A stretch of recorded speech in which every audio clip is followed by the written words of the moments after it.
"Do guys like you find me attractive?" She smiled and asked. "Hello, I'm Timothy. 28, master's degree I can't seem to use, and currently soaked from a storm I hadn't seen coming. I was just supposed to drop off furniture at my friend Miguel's aunt's house. Simple favor, quick goodbye." But the rain hit like a wall of water. The power died. And suddenly I was sitting in Clarita's candlelit living room, watching her tuck dark hair behind her ear, those amber eyes studying me, like I was a question she was trying to answer. She was 45, recently divorced, and absolutely nothing like the girls I usually dated. Maybe that's why I couldn't look away, but before we begin, let me know where in the world you're watching from today. It's always fascinating seeing who's joining us from around the world. The first drops hit my windshield as I pulled into Clara's driveway. Fat summer raindrops that promised more to come. I'd helped Marcus load his mother's storage items into my truck earlier that afternoon, but his last-minute work emergency left me handling the delivery solo. The sky had shifted from clear blue to threatening pewter during the drive-over, and now the air held that electric feeling that comes right before a storm breaks. I was already lifting the first box when my phone buzzed. Marcus again, apologizing profusely. "I'm so sorry, man. This client crisis came out of nowhere. Mom knows you're coming, though. I owe you big time." "Don't worry about it," I told him, balancing the phone while securing the truck's tarp. "I've got this covered." The wind picked up as I ended the call, whipping loose leaves across the driveway. 3 trips in, the sprinkle became a proper rain. I quickened my pace, not wanting the cardboard boxes to get wet. The garage door was already open, revealing neat rows of labeled storage containers along one wall. Clara had clearly been organizing in anticipation of these additions. That's when I saw her emerge from the house. Marcus's mother, though that simple description didn't do her justice. At 45, Clara carried herself with an easy grace that drew the eye. Dark hair fell past her shoulders, and warm amber eyes crinkled at the corners as she smiled in greeting. "Thank you so much for doing this alone," she called over the increasing patter of rain. "Marcus just called to tell me about his work emergency. You really didn't have to continue by yourself." "It's no trouble," I answered, hefting another box. "Better to get it done while we have the truck." A sudden gust of wind sent rain slanting sideways, and I felt the first cold drops slip past my collar. The storm hit in earnest as I was making what I hoped would be my second-to-last trip. The sky opened up like someone had appended a bucket, turning the gentle rain into a torrential downpour in seconds. I barely made it to the garage with the box intact, water streaming from my now-soaked t-shirt. "Oh my goodness, you're getting drenched?" Clara exclaimed from the doorway, connecting the garage to the house. The warm light from inside spilled around her silhouette. "Please, come in and wait it out. This can't be safe with all the lightning." As if to emphasize her point, a rumble of thunder rolled overhead. I glanced at my truck, just 2 boxes left, then back at Clara's concerned face. The threshold between garage and house suddenly felt meaningful, like crossing it would shift this from a simple favor for Marcus into something else. Something undefined. Water dripped from my hair onto my shoulders as I hesitated. Clara held the door wider, her expression open and kind. "I just made fresh coffee," she added softly, "and I have towels." The rain drummed against the garage roof, creating a cocoon of white noise around us. Another flash of lightning illuminated the driveway, followed by a crack of thunder that felt much closer than the last. In that moment of brilliant light, I caught the full impact of Clara's gaze, concerned. Yes, but with something else there too. Something that made my pulse quicken despite the chill of my wet clothes. "I don't want to get your floors all wet." I managed, though I'd already taken an unconscious step toward the door. "We can deal with a little water," she said, and her gentle smile did something to my chest that had nothing to do with the storm. "Please, I insist." The rain pounded harder, as if the weather itself was urging me to accept. I stood there dripping, poised between prudence and possibility. While Clara waited with her hand on the door, I followed Clara through the doorway, immediately conscious of the water dripping from my clothes onto her hardwood floors. The house smelled faintly of lemon, cleaner and coffee, lived in but tidy. As I stood awkwardly in the entryway, trying to minimize the spreading puddle beneath my feet, my eyes caught details that spoke volumes: empty spaces on walls where pictures had clearly hung until recently, furniture arranged for solitary evenings rather than family gatherings. "Stay right there," Clara said, already moving toward what I assumed was a linen closet. "Let me grab you some towels." While she was gone, a flash of lightning illuminated the living room, throwing the careful arrangement of the space into sharp relief. The couch faced a television rather than another chair, and a single reading lamp stood beside a well-worn paperback on the end table. Everything about the room whispered of recent adaptation, of someone learning to fill space differently. Clara returned with a stack of fluffy towels just as the lights flickered once, twice, and then surrendered to the storm's fury. We were plunged into darkness, the only illumination coming from occasional lightning flashes through the windows. "Well?" Clara's voice came through the darkness, tinged with dry humor. "I suppose this was bound to happen. Give me just a moment." I heard her moving with surprising confidence through the blackness, followed by the sound of a drawer sliding open. I've become something of an expert at power outages lately. The grid in this neighborhood isn't the most reliable. The scratch of a match preceded a warm glow as she lit the first candle. Her face emerged from the darkness, features softened by the flickering light. She moved around the kitchen with practiced ease, lighting several more candles until the space took on a gentle amber atmosphere. "Since it seems we're stuck here for a while," she said, reaching into a cabinet, "would you like some wine? I have a decent red that's already open." I hesitated only briefly before accepting. "That would be nice, thank you." The storm had settled into a steady assault outside, making any thought of finishing the unloading impossible for now. Clara gestured toward the living room as she gathered glasses. "Make yourself comfortable. Those towels should help." I dried off as best I could, suddenly very aware of how the candlelight had transformed the space. The room felt smaller, more intimate, with shadows dancing at the edges and the storm creating a barrier between us and the outside world. I settled onto one end of the couch, watching as Clara poured the wine with careful precision. A particularly loud crack of thunder rattled the windows, making us both jump slightly. Clara let out a small laugh as she handed me a glass. "I'm still getting used to these storms," she admitted, taking her seat at the opposite end of the couch.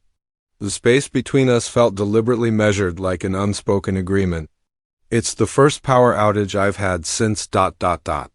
She paused, swirling the wine in her glass, "since the divorce was finalized." The candlelight caught the edges of her profile as she spoke, highlighting the subtle tension in her jaw. Another rumble of thunder filled the silence that followed her words.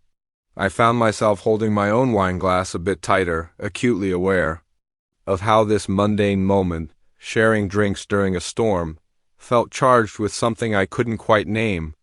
"Marcus mentioned you'd moved back here recently," I offered, trying to bridge the quiet without prying. The storm continued its assault outside, rain lashing against the windows while we sat in our careful arrangement, separated by cushions and candlelight. Clara nodded, her fingers tracing the stem of her wineglass.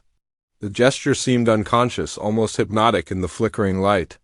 The shadows around us shifted with each flash of lightning, alternately shrinking and expanding the space between us. Despite the physical distance we maintained on the couch, something about the darkness and the storm made every movement, every small sound feel magnified. "It's strange," Clara said, taking another sip of wine. "Everyone expects you to be bitter after a divorce, but mostly I just feel ... curious." She shifted on the couch, tucking her feet beneath her as she spoke. The candlelight caught the subtle movements of her expression, thoughtful rather than wounded. "Curious?" I asked, genuinely intrigued by her choice of words. "About who I am now. At 45, I'm rediscovering parts of myself I'd forgotten existed." She smiled, a warm, self-aware expression that made the candlelight seem brighter somehow. "It's like I'm meeting myself again, if that makes any sense." I nodded, watching how she seemed to gather her thoughts, completely at ease, despite the storm's continued assault outside. My daughter Sarah, she's away at college. She worries about me being alone. Clara's fingers traced the rim of her wineglass. She calls almost every day, asking if I've gotten out there yet. A soft laugh escaped her. As if there's some prescribed timeline for putting yourself back together. I found myself leaning forward slightly, drawn into her story. This wasn't the awkward wait-out-the-storm conversation I'd expected. There was something magnetic about her honesty. The way she spoke about her life without artifice or self-pity. "And have you," I asked, "gotten out there?" She met my eyes across the couch. "I'm still figuring out what out there means for me now." She tilted her head, studying me. "What about you?" "Marcus mentioned you'd finished your master's degree." "Recently?" I nodded, surprised by how easily the truth came. "I've been drifting a bit, to be honest. Everyone my age seems to have it figured out. Career paths, relationships, the whole package." I took another sip of wine, feeling the warmth of it settle in my chest. Sometimes I feel like I'm speaking a different language than people my own age. Clara rose gracefully from the couch, retrieving the wine bottle. As she refilled our glasses, I noticed how comfortable she seemed in the candlelight, as if the power outage had created a pocket of time where normal rules didn't quite apply. She settled back onto her end of the couch, but something had shifted in her posture. The carefully maintained distance felt different now, charged with the weight of our shared confessions. The storm continued its symphony outside, but it felt distant, separate from this cocoon of candlelight and conversation. Clara was quiet for a long moment, just watching me. The flickering light caught in her amber eyes as she reached up to tuck a strand of dark hair behind her ear. Then, with a smile that seemed to surprise even her, she asked, "Do guys like you find me attractive?" The question hung in the air between us, transforming the atmosphere entirely. My breath caught in my throat as I processed her words, their implications, the way she was looking at me now. The comfortable distance we'd maintained suddenly felt like an illusion, a pretense we'd both been hiding behind. I knew, with absolute clarity, that my answer would change everything. If I deflected or laughed it off, we could retreat to safer ground, preserve the polite boundary between us. But if I told the truth, the candlelight flickered across Clara's face as she waited for my response, her expression a mixture of vulnerability and daring. The storm seemed to hold its breath with me, the rain softening to a gentle percussion against the windows. You know those moments when you can feel the future, balancing on the edge of a single word? This was one of them. I looked at Clara across the space between us, this woman who spoke about rediscovery with such honest grace, whose amber eyes held both wisdom and uncertainty in the candlelight. The answer formed itself on my lips, ready to bridge the careful distance we'd maintained. Since I walked through her door, I took a slow breath, letting the wine's warmth steady me. "The truth is," I began, my voice softer than I'd intended, "I've been trying very hard not to notice things." "Things?" Clara's question was barely above a whisper. "The way candlelight catches your neck when you turn to look out the window. How your eyes change color depending on how you tilt your head, amber in some lights, almost gold in others." The words came easier now, like confessions always do in darkness. Your laugh, it comes from somewhere real, somewhere unguarded. I've been trying not to notice all of it. The storm drummed steadily against the windows, filling the pause that followed. Clara's expression shifted in the flickering light, surprise melting into something more vulnerable, more raw. "You're nothing like the women I usually date," I continued, knowing I was crossing a line but unable to stop now that I'd started. "They're still trying to figure out who they are? But you seem to know exactly who you are, that's—" I searched for the right word. Magnetic.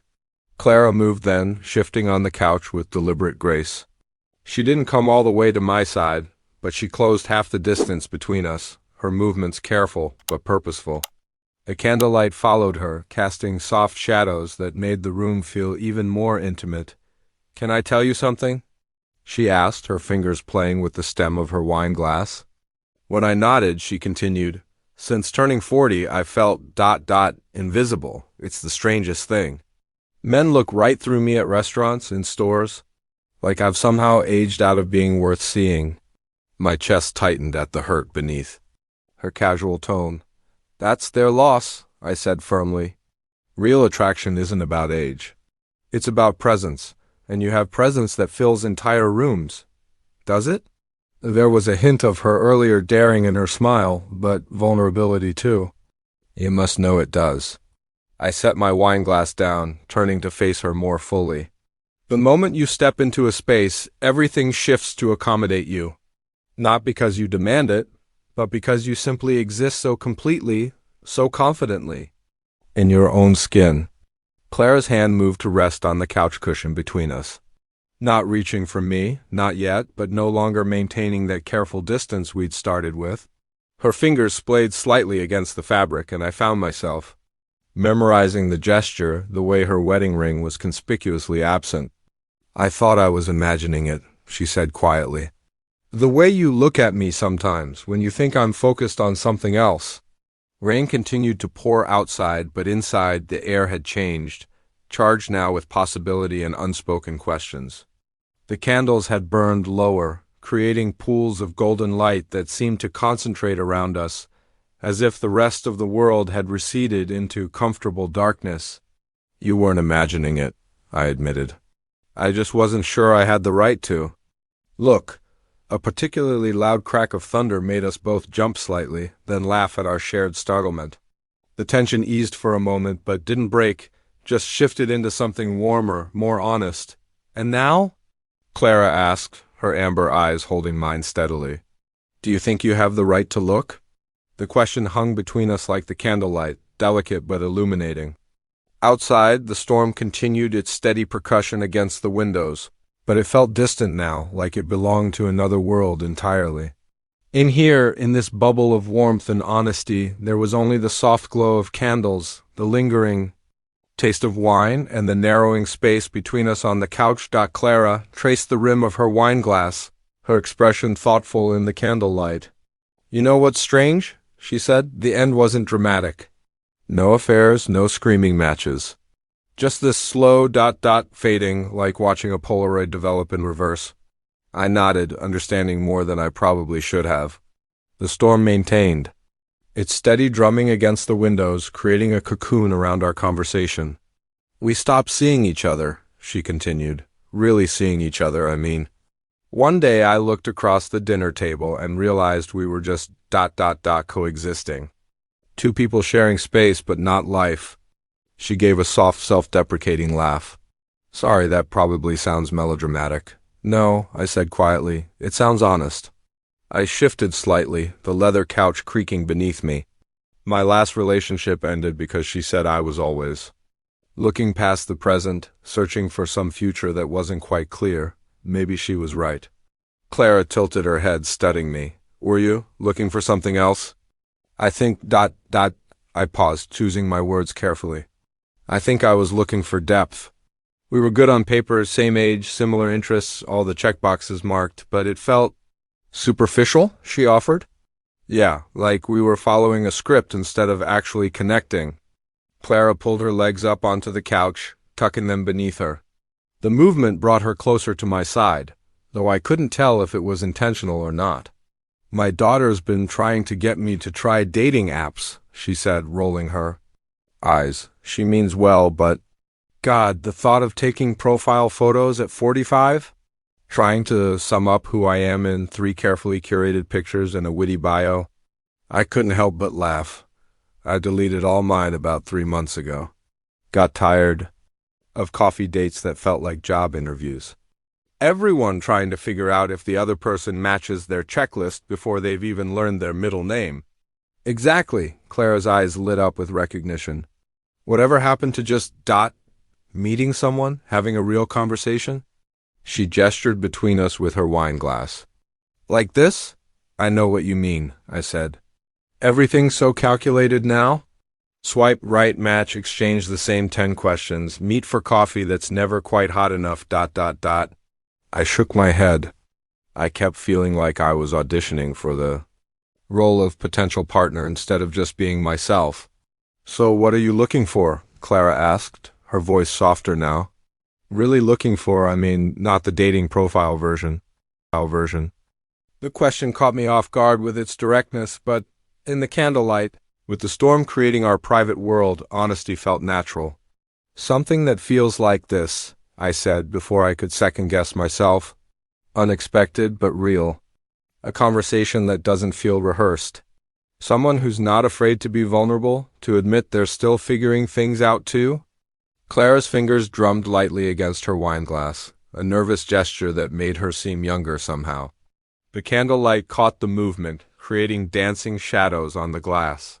Her other hand rested on the couch between us, and slowly, so slowly I might have imagined it at first, she moved it toward mine. Her fingertips grazed my knuckles.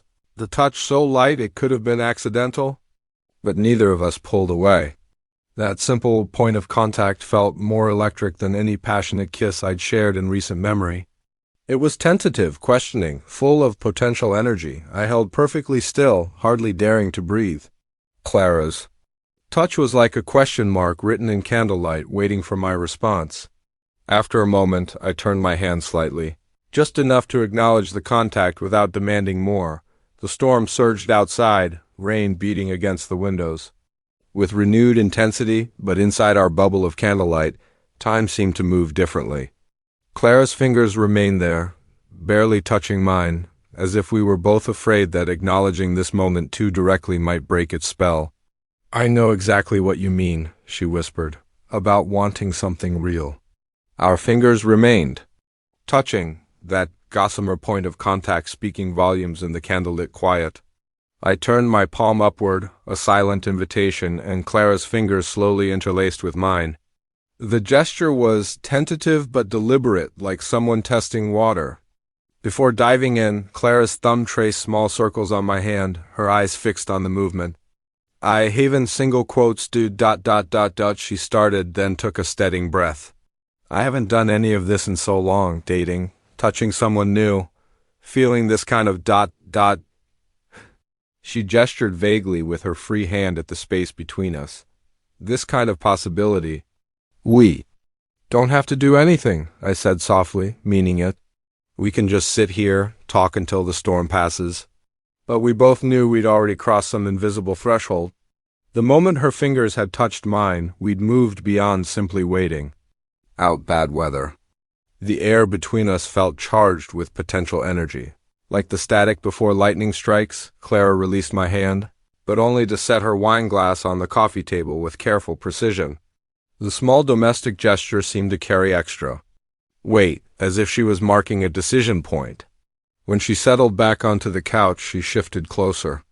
Our knees touched now, and I caught the subtle notes of her perfume, something sophisticated and warm, like amber and vanilla. "Do you think this is crazy?" she asked, her voice barely above a whisper. "The age difference, Marcus being your friend ... She looked up at me through her lashes, uncertainty mixing with something darker in her gaze. "We barely know each other." I considered her question seriously, wanting to give her the honesty she deserved. "It's unexpected," I admitted. "But crazy?" "No, sometimes the best things in life are unplanned. They catch us off guard, make us question our assumptions about what we want, who we're supposed to be with." Clara nodded slowly, processing my words. Then her hand moved to my chest, palm flat against my shirt. I knew she could feel my heartbeat picking up speed beneath her touch. That simple contact sent electricity through my nervous system, making it hard to focus on anything else. She leaned in slightly, close enough that I could see the flecks of gold in her amber eyes, illuminated by candlelight. But she stopped there, hovering in that charged space between intention and action. I recognized what she was doing, giving me an out, a chance to pull back and pretend this evening had been nothing more than polite conversation during a storm. Instead, I closed the remaining distance between us. You see, some moments in life arrive with perfect clarity. They stand out sharp and clean against the blur of ordinary days. This was one of those moments, the sound of rain against windows, the flicker of candle flames, the warmth of Clara's hand against my chest, and the absolute certainty that I wanted to kiss her. Our lips met softly at first, barely touching, a question more than a kiss. But in that gentle contact, something shifted between us. Clara's lips were warm and tasted faintly of the wine we'd shared. The hesitation lasted only a moment before we both leaned deeper into the kiss. Acknowledging what had been building all evening, I lifted my hand to her face, my thumb tracing the delicate line of her cheekbone. Her skin was impossibly soft under my touch. The kiss deepened naturally, like a conversation finding its rhythm. There was no rush, no desperate urgency, just the gradual recognition of mutual desire. When we finally parted, we were both breathing differently. Clara kept her hand pressed against my chest, and I wondered if she could feel how fast my heart was racing. Her eyes searched my face in the flickering candlelight, looking for any hint of doubt or regret. Finding neither, she smiled, a small, private expression that made my chest tighten. She leaned in again, this time with more confidence. Her fingers curled slightly into my shirt as she kissed me, and the subtle possessiveness of that gesture sent warmth spreading through my entire body. I wrapped my arm around her waist, drawing her closer, and she shifted to face me fully on the couch, between kisses. Clara pulled back just enough to whisper, "I need to know something." Her voice was husky, vulnerable. "I need to know you won't regret this tomorrow, that you won't look at me and just see Marcus's divorced aunt who took advantage of a rainstorm too." She trailed off, uncertainty creeping into her expression. I moved back enough to meet her eyes properly. "Clara," I said, making sure she heard the sincerity in my voice, "if anyone's taking advantage here, it's me. I showed up at your door, accepted your hospitality, drank your wine, ... I gave her a small smile. "I'm the one who should be worried about taking advantage." A soft laugh escaped her, genuine but tinged with nervousness. Then her expression grew serious again. Her hand moved from my chest to cup my face, thumb brushing along my jaw. "If we're going to keep going," she said carefully, "I need clear consent from you too, no ambiguity. No room for morning after doubts." The rain had softened outside, no longer the violent downpour from earlier. Now it created a steady, intimate rhythm against the windows, a private soundtrack for this unexpected moment. The candlelight caught in Clara's hair as she waited for my response, casting warm highlights against the dark strands. You know those moments when time seems to slow down, when every detail burns itself into your memory. This was one of those. The gentle patter of rain, the warm glow of candles, the way Clara's amber eyes reflected tiny flames, the lingering taste of wine and possibility on my lips. Most of all, I remember how right it felt to be there with her, how all the complications of age and connection seemed to fade against the simple truth of wanting to be closer. I touched her face again, letting my fingers trace the curve of her jaw. "I consent," I said softly but clearly. "Not because of the storm or the wine or anything else. I consent because I want this, I want you." The words hung in the air between us, honest and unhurried. Clara's eyes widened slightly at my directness, and I watched as something settled. In her expression relief mixed with growing desire, the rain continued its gentle percussion against the windows, marking time in this candle-lit space we'd created. "I won't regret this," I told Clara, my voice steadier than I'd expected. The candlelight caught the uncertainty in her eyes, and I wanted to chase it away. "I've been thinking about kissing you since you asked if guys like me find you attractive. Maybe even before that." She was still close enough that I could smell her perfume, something subtle that reminded me of autumn evenings. Her hand remained on my chest, and I covered it with my own, feeling the slight tremor in her fingers. "Have you?" she asked softly, searching my face for any hint of platitude or easy charm.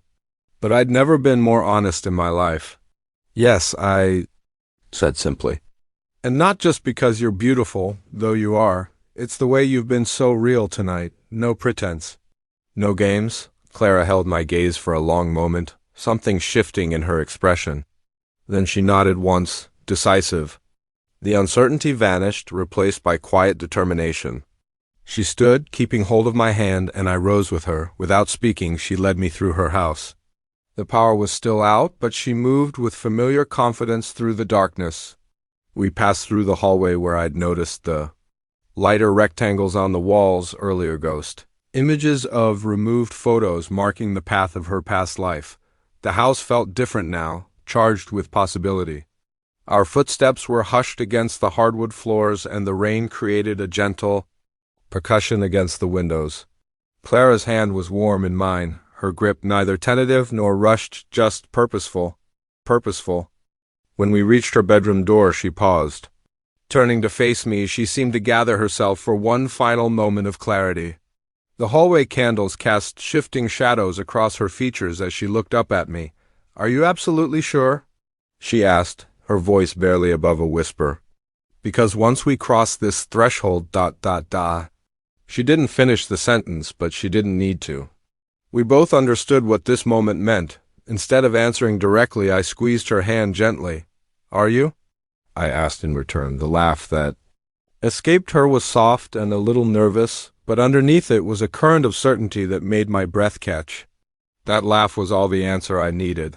But her eyes told me even more desire mixed with wonder, as if she couldn't quite believe. We'd arrived at this moment but was completely sure she wanted to be here. Clara reached behind her and turned the doorknob.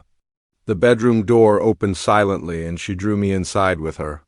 The room was simple and neat, with a kind of peaceful sparseness that spoke of recent reinvention. Through the windows I could see rain tracing silvery patterns against the glass.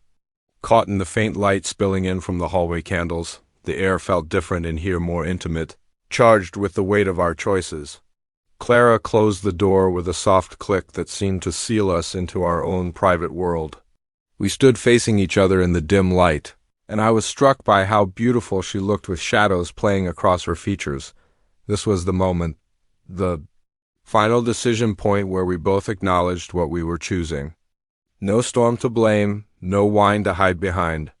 Just two people who'd found an unexpected connection, standing in the darkness, choosing each other with clear minds and full hearts. I could feel Clara's pulse in her wrist where our hands were still, joined, quick but steady.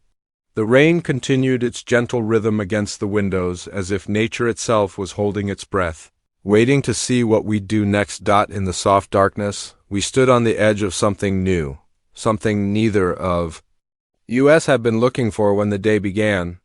But sometimes the best moments in life are the ones you never see coming, like a summer storm that changes everything in its wake. Inside Clara's bedroom, we stood close enough that I could feel the warmth radiating from her body. The darkness felt like a cocoon around us, intimate and safe. Only the faintest glow from the hallway candles filtered through the gap beneath the door, casting long shadows across the floor. Clara lifted her hand, hesitating for just a moment before her fingers "Come my face." She traced along my jaw with a touch so gentle it made my breath catch. Her fingertips were slightly cool against my skin, but they left trails of warmth in their wake. I could feel the slight tremor in her hand, not from fear, but from the weight of anticipation. I slid my arm around her waist, drawing her closer until there was barely space between us. When our lips met again, it was different from our earlier kisses on the couch. Those had been questions. This was an answer. We moved slower now, as if we had all the time in the world. The urgency was still there, but it had transformed into something deeper, a desire to savor every moment, every sensation. Clara broke the kiss, but stayed close enough that I could feel her breath against my lips. "It's been so long," she whispered, her voice carrying a mix of wonder and vulnerability that made my heart ache. "Since I've felt like this, since anyone has made me feel ... She paused, searching for the right words. "So wanted." I brushed a strand of hair from her face, letting my fingers trail down her cheek. "You're beautiful," I told her, meaning it more than any compliment I'd ever given.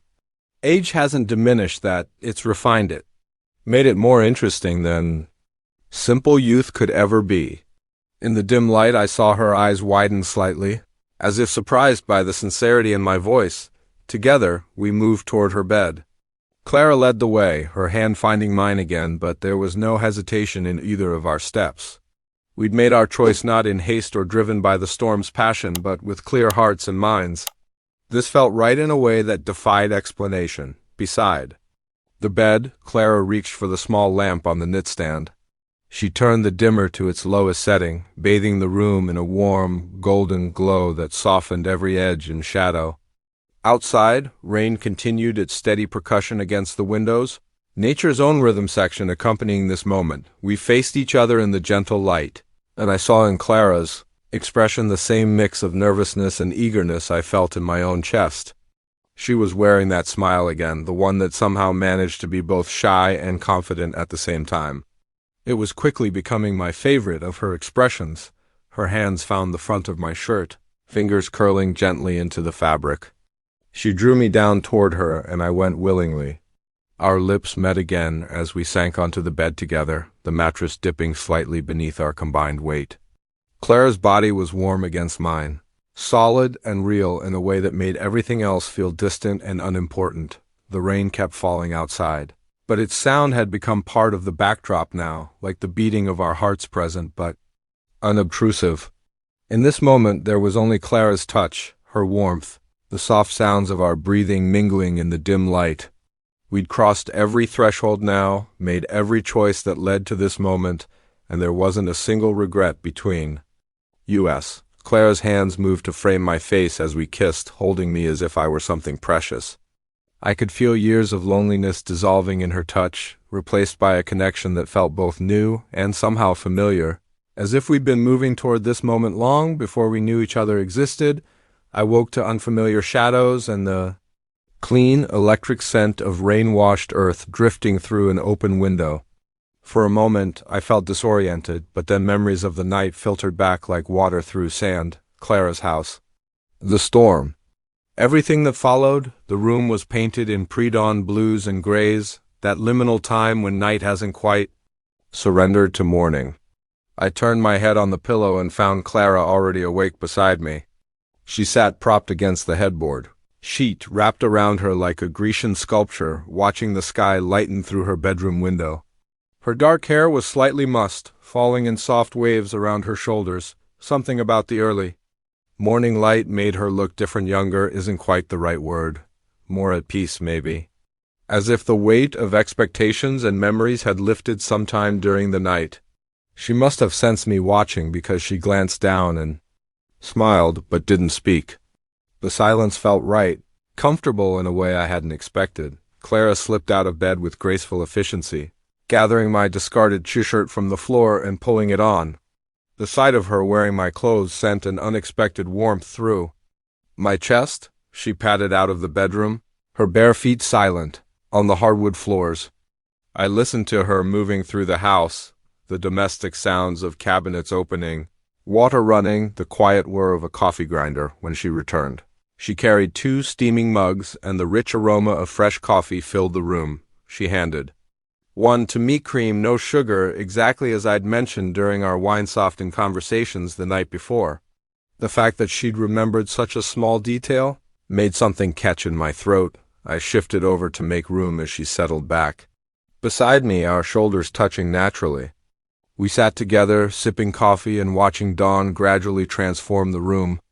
The light changed from pewter to pearl to gold, warming every surface it touched. Through the window, I could see puddles in her backyard reflecting the brightening sky like scattered mirrors. Neither of us mentioned the night's intimacy directly. We didn't need to. It lived in the comfortable way our bodies aligned.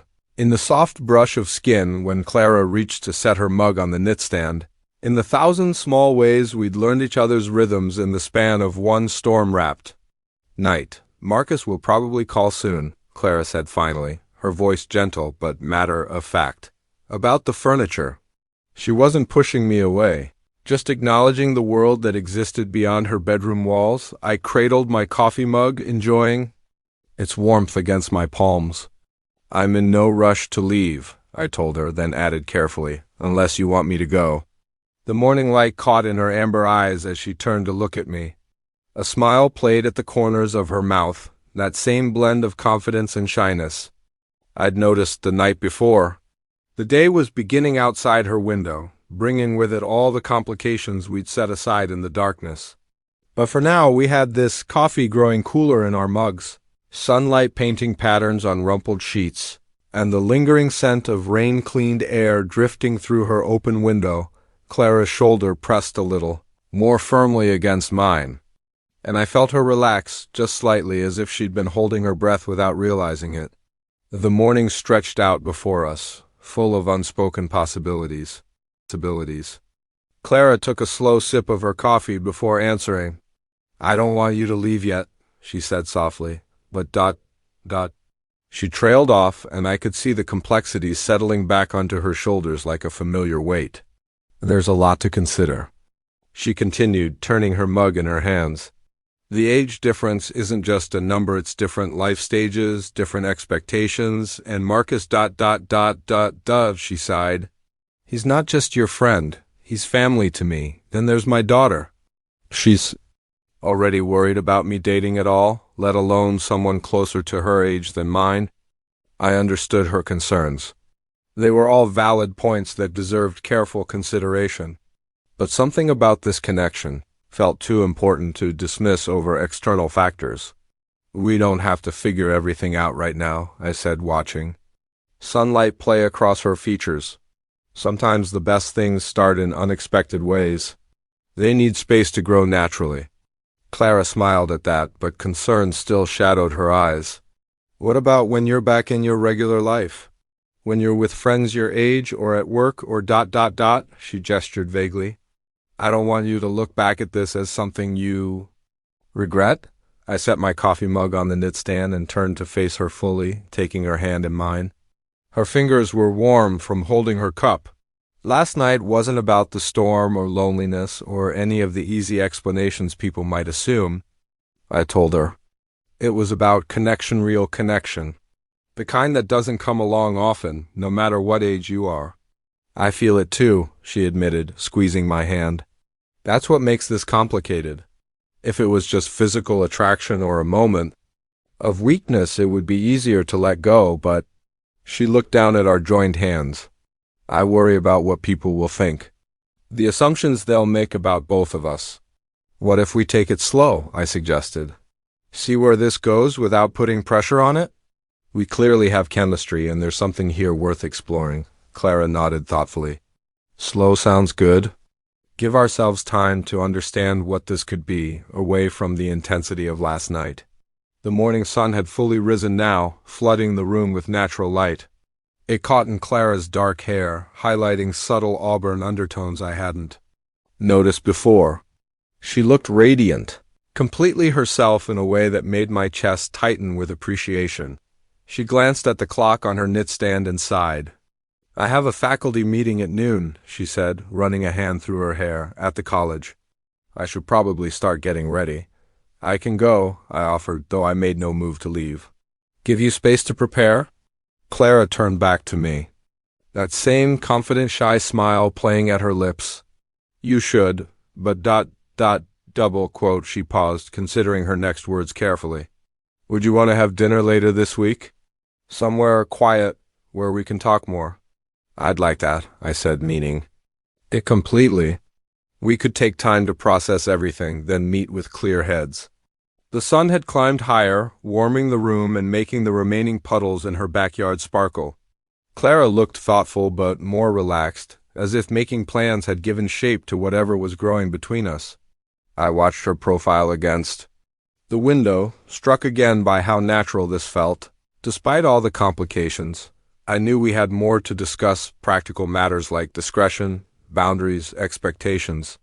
But those conversations could wait. For now, we had this moment, morning light, cooling coffee, and the gentle weight of possibility between us. Sometimes that's enough of a foundation to build on. Clara squeezed my hand once more before releasing it, her movements becoming more purposeful as she shifted into preparing for her day. But the connection remained, transformed from last night's passion into something equally powerful but more sustainable. Whatever came next, we'd approach it with open eyes and honest hearts. Clara held out her hand for my phone. Here, she said. Let me give you my number. Her fingers moved quickly across the screen, and I caught a slight smile as she typed her name. Not just her number, she was making herself real in my contacts list, someone I could call or text. Not just a memory of one storm-swept night. I pulled my shirt on, still slightly damp from yesterday's rain, while Clara told me about the literature course she was teaching this semester. Something about modernist poetry. She spoke about it with such enthusiasm that I found myself wanting to audit her class just to see her in that element. I mentioned my ongoing job search, the interviews that felt promising but hadn't quite clicked yet. It was easier somehow, talking about ordinary things while we moved around each other in the morning light. We weren't avoiding what had happened between us. Rather, we were letting it settle naturally into the background, like the fresh air drifting through her open windows. "Let me help you with the living room," I offered, following her down the hallway. The space looked different in daylight, wine glasses on the coffee table, scattered candles marking our path from last night. Clara gathered the glasses, while I went around extinguishing the few candles that had burned through the night, their wax pooled in perfect circles. "It's strange," Clara said, watching me blow out the last candle. "If the power hadn't gone out, we might have just ... stayed on opposite ends of the couch?" I finished for her.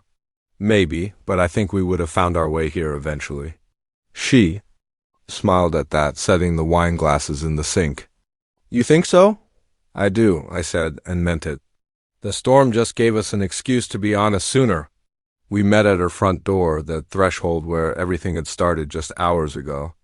Clara looked up at me, her amber eyes catching the morning light, and I couldn't help but lean down to kiss her. It was different from last night's kisses, shorter, lighter, but carrying its own weight. This was a daylight kiss, one that acknowledged we were choosing this with clear heads and open eyes. "I'll call you about dinner," I promised against her lips. "Maybe tomorrow or Wednesday?" "I'd like that," she said, stepping back just enough to meet my eyes. "We can talk more. Figure out what this could be." The morning air hit me with startling freshness as I walked to my truck. Everything smelled clean and new, the way it only does after a big storm passes through. Puddles dotted her driveway, reflecting fragments of blue sky where the clouds had finally broken. Something made me turn back before getting in my truck. Clara stood in her doorway, watching me go. When our eyes met, she raised her hand in a small wave, then disappeared inside. The gesture felt intimate somehow, not a dramatic goodbye, but a quiet acknowledgement that this wasn't ending. As I drove home, I thought about how some storms don't destroy things. Sometimes they just clear away the stale air, make room for something fresh to grow. Last night's storm had washed away pretenses, given us permission to be honest about an attraction that might have otherwise gone unspoken. My phone buzzed at a stoplight. I checked it after pulling into my parking spot at home. "Thank you for waiting out the storm with me." I smiled, already mentally reviewing restaurant options for our first proper date. Something quiet, where we could talk without worrying about running into people we knew. A place where we could continue discovering each other without pressure or judgment. The message felt like a promise, not just of dinner plans, but of something larger beginning to unfold. As I headed up to my apartment, I found myself looking forward not just to our next meeting, but to all the conversations and moments that might follow. We had time now to explore this connection properly, to let it develop at its own pace in the clear air after the storm, if this chapter felt like it was meant for you. Subscribe and ring the bell. Tomorrow's may be the hand you didn't know you were reaching for.